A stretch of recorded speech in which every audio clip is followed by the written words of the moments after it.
एकजुट होकर नशा मुक्त भारत अभियान के तहत एक प्रतिज्ञा लेते हैं कि न केवल हमारे समुदाय परिवार दोस्त बल्कि खुद को नशा मुक्त बनाएंगे क्योंकि परिवर्तन भीतर से शुरू होता है। इसलिए आओ मिलकर अपने भारत को नशा मुक्त बनाने का संकल्प लें।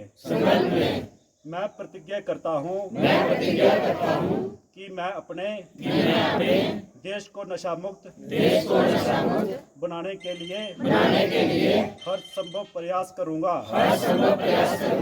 जय हिंद।